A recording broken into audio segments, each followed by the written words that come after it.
All right. Welcome everyone to the cluster add-ons meeting. It's the 28th of May. So Justin let me know that he's not coming today. He's still on his way back from KubeCon to home. And I sort of improvised the agenda. There's not much on there yet. Let me see, did we have actions from last time? No, not really. So two things. I don't know if Evan is here because last time Evan didn't have too much time to demo OLM. I don't know if you wanted to dive any further into it or demo a few other things.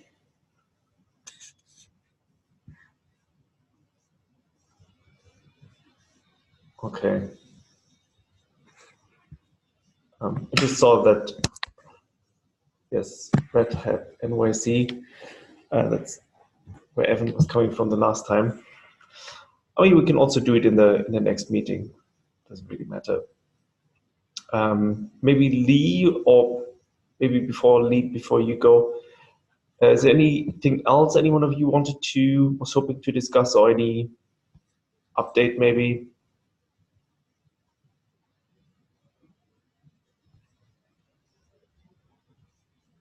Okay. Yeah, in that case, I think it might be a good idea because there was quite some discussion on the add-on management document. If Lee maybe could quickly summarize what's been happening there. Yeah. Thank you. Let me link that as well here. So,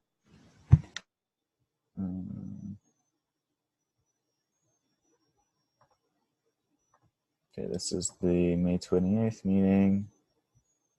Google Docs will unfreeze itself. Oh, I'm on the view only. Let's see. Here. Okay, you linked it. Thank you, Daniel. That's this. And then here, I will screen share as well.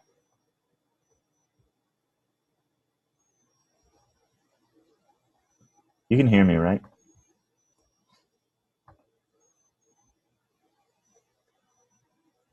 I'm assuming people can hear me. Hello? Hello. Okay, cool. Thank you. So pulling up the add-on management doc here. Thanks, folks, for the comments. I know, Jessica, you had some helpful insights here. And then we've had a few people be able to jump in as well. I'm happy to see that we've been able to have an async discussion, which was a big purpose of this doc. If you haven't had the chance to look at this before, basically the scope of what it's trying to address is that even if we have add-ons able to be packaged and run in some way, whether that be operators or using some external tooling to the cluster, we still need some privileged component and some standard interface around the add-ons. And our old example of that was the bash thing, right? That would loop over a bunch of manifests in the upstream Git repo and then apply them. And since they're all, a folder of manifests, they could be applied. And we are looking for something that's more structured than bash and more structured than a bunch of files inside of a folder. So this document goes pretty in-depth into the runtime and kind of security properties and requirements that are necessary in order to achieve those goals in a generic way, trying as much as possible not to suggest that we use any one particular thing from upstream or the community. That's something that's worth talking about, is that we've had some community members suggest that we do not use, that we minimize the number of things that we use from outside the Kubernetes code base to get away from problems of dependencies. People may or may not have differing opinions on that. And so the first bit is, if anyone has any strong feelings about not using RBAC, Justin has kind of left a placeholder here to comment. such as maybe retrofitting some weird usage of authorizers, or maybe looking into webhooks or something like that. Otherwise, basically, in order to install an add-on, you should have an RBAC role. Cluster admin obviously can do everything, but it would probably be best if in the scope of installing an add-on, you're using a least privilege model. So having tooling that's able to generate those using annotations or structures, from code could be helpful for authorship of add-ons. That's a late stage need, or a kind of a higher order need, not something that we need to start out with. Here's the discussion from Kevin and Jessica about what component needs to be privileged. This points out a distinction. If you're using an operator that's based off of a CRD, then the operator needs to have that CRD as a prerequisite to running. I believe a small number of operators actually are responsible for installing and maintaining their CRDs, but this is not a pattern that is seen in the operator framework, where a more privileged component like a cluster operator or OLM would install those CRDs using their privileges, and then the operator itself does not have the ability to mutate the CRD. So that's just some security model stuff. I wrote this stuff at night below this line, so all of it is fully fleshed. I did find an interesting feature which allows for the composition of RBAC roles using this selector. So Justin thought this was interesting. It allows us to not just use like YAML structure and comments to denote what purposes roles are for, but to actually aggregate them. So I think this is called cluster role aggregation. And then that's right here. And I have some references to the Kubernetes documents regarding that feature, as well as an example of how OLM uses this for their setup.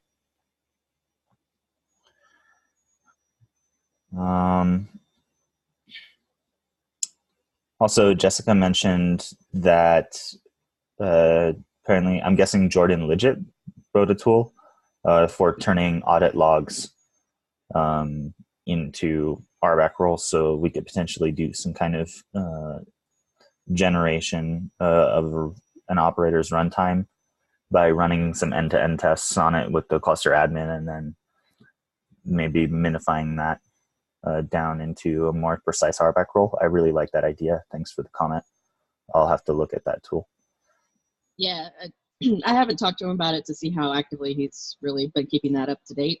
That at least a year ago, maybe more. So the audit logs, are they just in like a JSON line delimited format? I am not sure. And then somehow he's parsing those. Yeah, he's parsing it out, looking for the service account that is being used specifically. I see. So yeah, we could like bootstrap like a kind cluster with a service account that has basically the cluster admin, and then run like operator end-to-end tests, and then generate the RBAC from that. So I think the way it works, he actually has a KubeCon talk about it from a couple years ago, where he walks through how it works.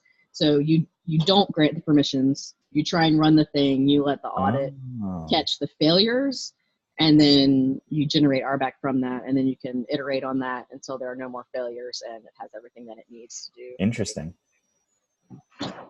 So start with no permissions, and then build out the permissions based on the failures. Mm-hmm. I like it. Well, Lubomir mentioned in the need for packaging, which I believe is what this section is about. Basically, the need to be able to group things beyond a namespace. What's really weird about the Kubernetes API when you really think about it is that namespace is a grouping and isolation like kind of function, but it conflates a lot of ideas. So like you get network policy in there being used to scope on a namespace, and like things can't belong to multiple namespaces. It gets a little weird. It's not really like, it can be used to group things, but not in all cases. And sometimes you need groups of things in namespaces, so that kind of it has like some consequences on the design of like how you should package things, whether or not you should be able to package things beyond a single namespace, and whether or not the namespace should be prepackaged as some kind of, like fully qualified string, or usually we see it's user provided. So that needs to be able to be templated in when the objects are applied to the cluster. Also, like namespaces don't have any of these other package niceties, like having versions of things for the entire collection. So there's some existing work, some upstream, some a lot in the community, to have different ideas of packaging. Helm 3 is using like a ORS supported library that basically stores their packages in Docker compatible registries. And then like we've got different KSonnet projects. We have customized customized overlays, which come from Git repos and use HashiCorp libraries. And there's just like lots of ways that people bundle stuff together. Lubomir mentioned that there's the cluster bundle work, which smashes a bunch of objects into a single Kubernetes object. So we should find an approach. My personal opinion is that it could be a big value add to the community if we keep rolling with the customized stuff, and we just load those in from Git repositories. Keeps it really simple for cluster operators, and by cluster operators I mean people. But that's part of that discussion. And then this is an interesting feature, Jessica. Did you want to mention about this whole how you can do quotas on CRDs? Yeah, so this is something that was in the works for a while.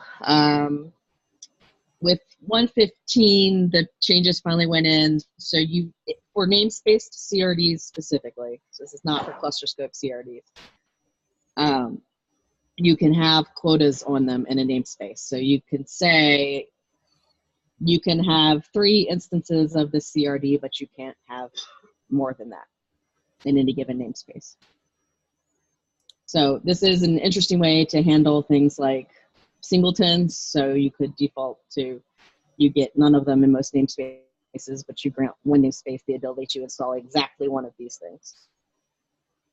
Yeah, or give somebody a quota on how many etcds they can have, right, or something like that. Yeah. It's a little weird to think about. Like, I guess you can do really creative things with RBAC, like say give somebody the ability to edit etcds but not deployments, right? Or or stateful sets or whatever.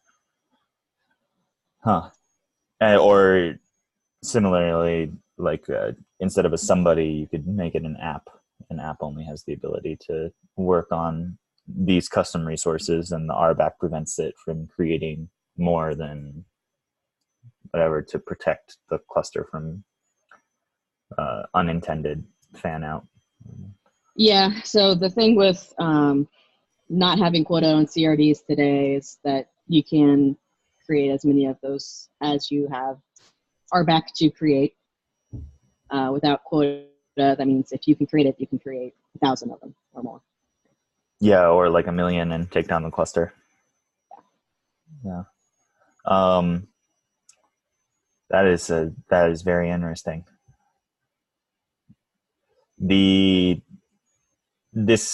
I like that you mentioned this because it really adds like another nuance to this RBAC story. Things like these should really have some good interface for people to modify them, which just like kind of exacerbates this management problem that the add-on like management document is trying to address, which is that before, like, we were just applying collections of YAMLs and they just came from some repository somewhere, and there was no describing metadata about them, which causes issues. Like, we don't have the ability to version them. We don't have the ability to treat them as a collection. But now that we've gotten to packaging, like, we need to get these package objects into Kubernetes or store information about them somewhere. And those packages have options, and they have requirements like RBAC. And if RBAC is part of the package, then RBAC may have options, right? And like, it just gets a little funky. Because, yeah, if you've got like a default, like 1,000, DNS record limit or 1,000 etcd cluster limit, and the user for some reason wants to do something else, then keeping it simple to start with is good, but ultimately we don't want to create a leaky abstraction. It basically just causes more pain for people in the long run. Yeah, hard stuff to think about. There's this bit about dependency management. So I think Kevin, Jessica, and I had a conversation about why this is necessary. It's only really there, I suppose, if you like want a cluster init from a declarative state to occur without any errors. We do have patterns of reconciler loops failing until their dependencies are met in other places. Like, if you just read the API server logs as it's coming up, then like you get a bunch of errors by default until everything is registered and it can continue. Similar things with like the kubelet and CNI. So I'm not sure how necessary this need is, but if you do not have dependency management, that means that you cannot just try to install every component once. If you are trying to declare multiple dependent APIs and operators or whatever into the cluster, then you either need to know the graph of or order of what's necessary to install them in, or you need to be trying them until they all succeed, which I assume OLM actually does both of these things. Other tools do not, like Helm only tries things once. If you use Helm with like Helm operator and Flux, then you don't have this problem because it's always continuously trying to converge the cluster. But that's an interesting nuance. And there are some attributes of tools and how they relate to that problem along with the packaging needs. And then we had some comments about another suggestion for a project called kubecfg. I've never used this before, but if anyone feels strongly about including this in here, we can definitely include it in our discussions. Thank you, Angus, for commenting. Some links. And then here I've tried to include some example use cases. Ultimately, the goal of this document is to produce some proposals, each that would probably have their own KEP. And yeah, I imagine that the cycle time for this would probably be into 116 would be my guess. But yeah, there's a lot of information here. I appreciate so much that people have taken the time to read in and comment and have additions. And let's keep iterating on this and get started on some KEPs if we can all kind of build some consensus. So. Does anyone have any like questions, comments, or like strong feelings that something is missing or should be changed or added to the document?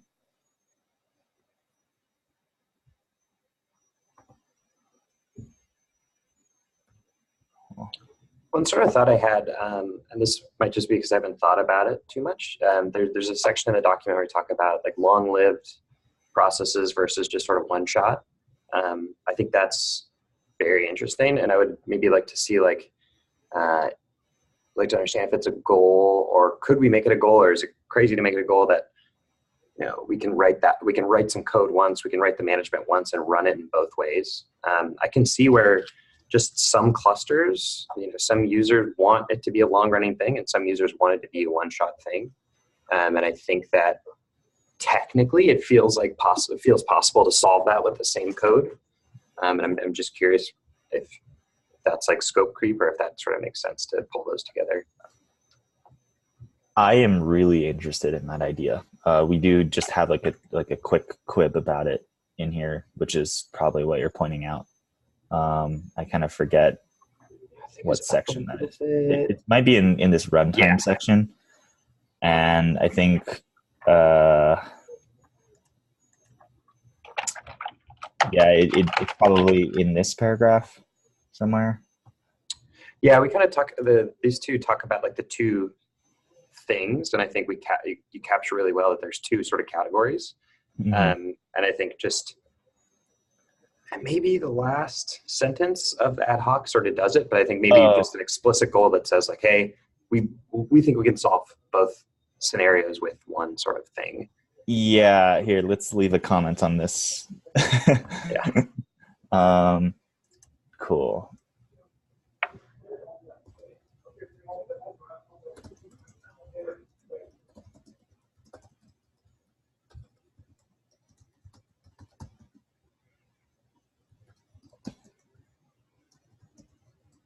Awesome. Yeah, I think I totally get the use case thing behind both. And I think that in this world, like the outcome's not going to be every cluster looks exactly like this. I think every cluster is a little bit different. So acknowledging those two differences up front, I think is great. I'm glad you called that out here. I thank you so much for saying that.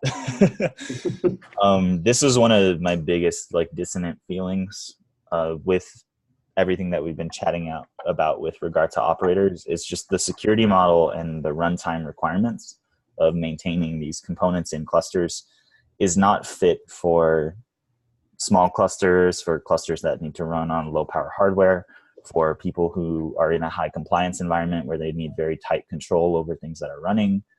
And so like just in general, like having a bunch of going binaries that each have an RBAC role with the ability to potentially mutate lots of things in your cluster's core APIs is kind of like a attack surface nightmare. Mm-hmm.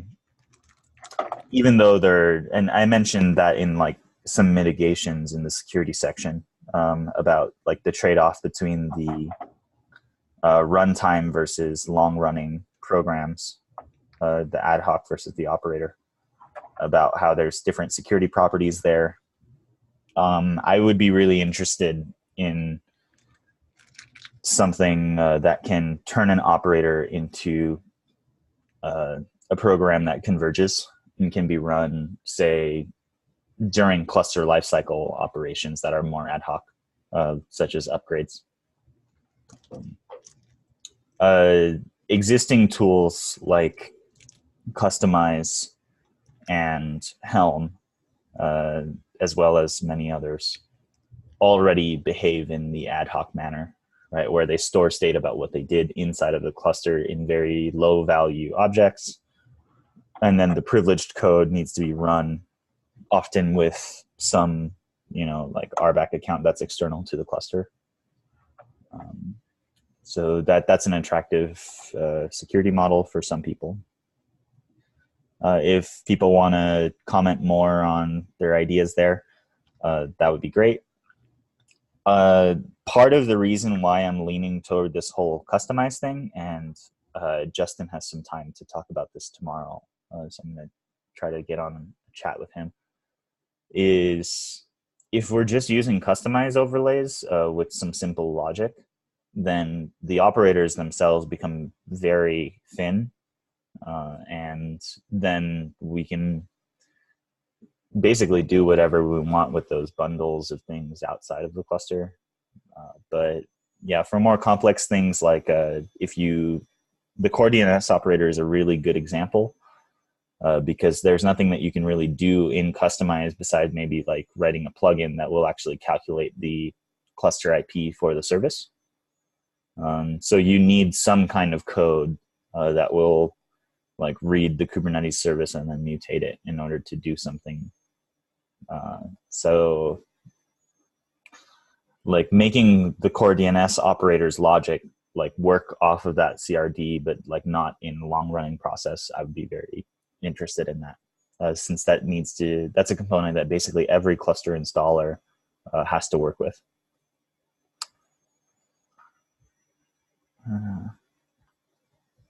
And yeah, I mean, the document is editable by, I believe, anybody in the Kubernetes org. And if you don't have edit access, then just contact one of us and anybody can add you. So thanks. I don't know if you wanted to move on to another point of discussion, Daniel. Any more questions for Lee? Apart from that, we didn't really have any more agenda items. So we still have some time if somebody wants to bring up anything or discuss any ideas.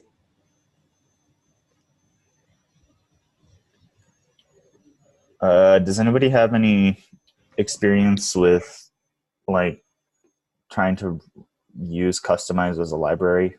I know that we've done a little bit of that in kubectl.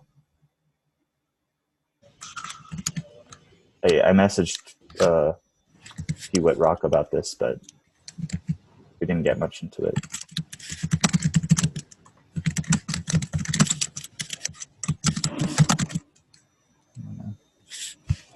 I don't, but it seems like something we should be able to do.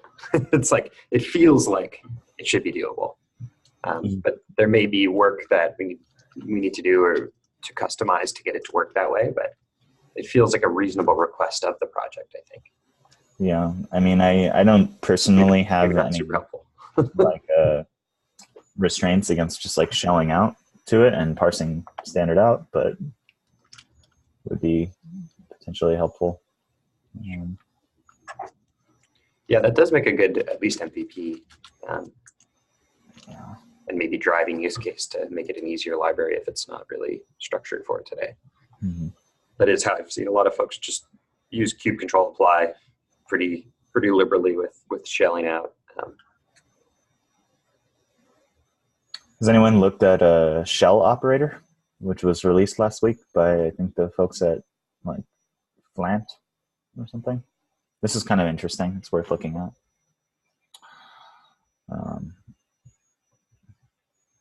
Here, I'll post it.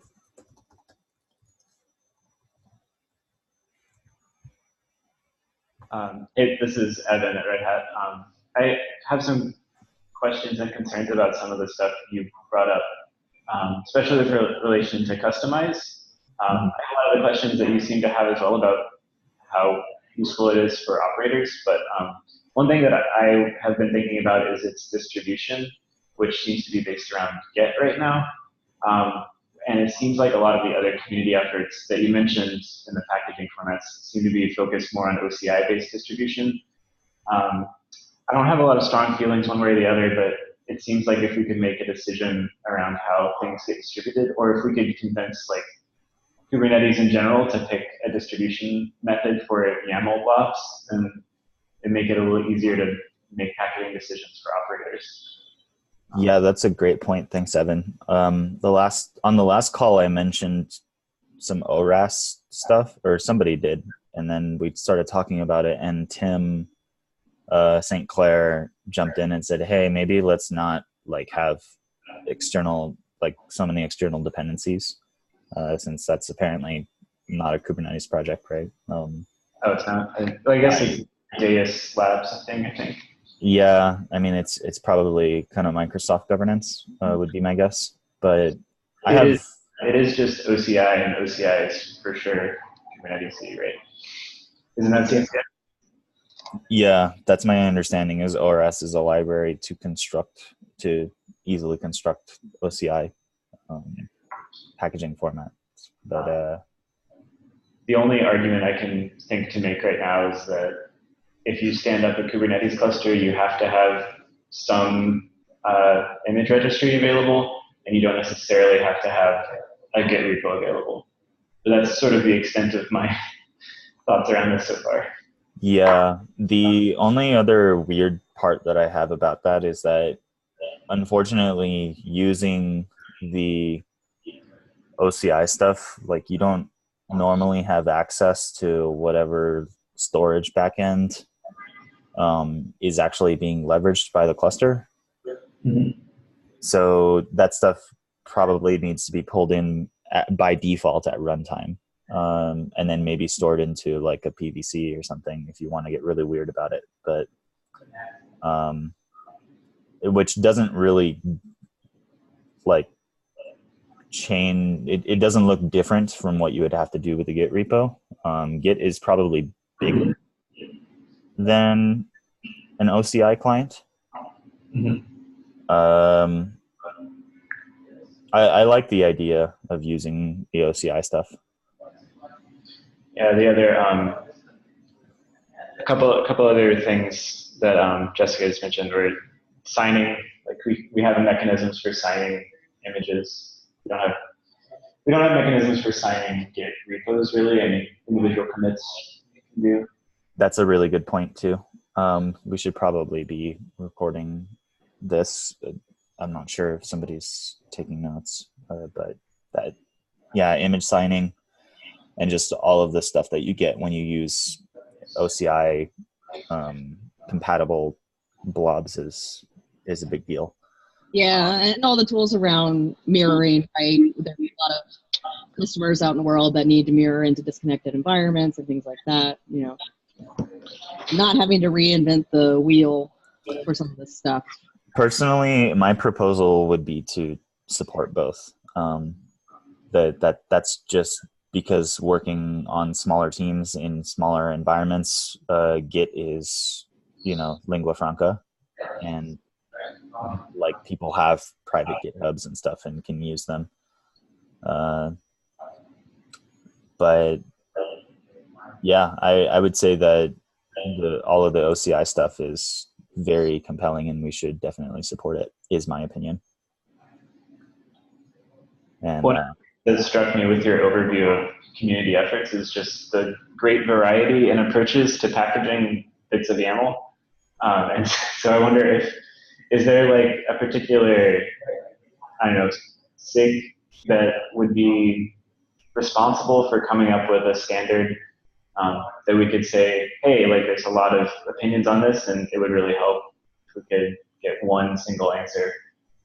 Or like you said, support multiple ones, but then at some point, ideally there's like one Git form and one OCI form. And yeah, I would say that I think Customize comes out of SIG CLI with a little bit of input from SIG apps, if I'm not mistaken. And then Customize has a packaging format. It's got ways of doing like overlays, and right now that's basically through Git. Right. But I don't see why that couldn't be easily retrofitted onto an ORS library. I think the app registry protocol came out of SIG apps, and that's essentially, I think, been subsumed by OCI at this point. So okay, I see. Okay, because all of the Helm 3 stuff has really a lot of interaction with SIG apps, right? Yeah, it does, for sure. Yeah, I mean, that would be really good if we could have some synergy there, and we should definitely go chase and invite those people to this conversation. Because I think it's a really big deal to have a standard packaging format that we can all agree on. That's like one step closer to that shared interface. The only other bit is then like, how do we execute these things and get them applied into the cluster? And do we do that, on an ad hoc or converging basis or both, right? Yeah, exactly. Cool. I like it. I'll work to get some of those points represented in the document so that we don't forget them for the proposals.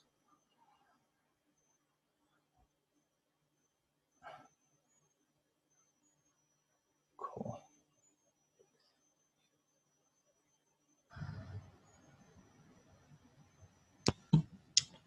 All right. Anything else? Or shall we wrap up early?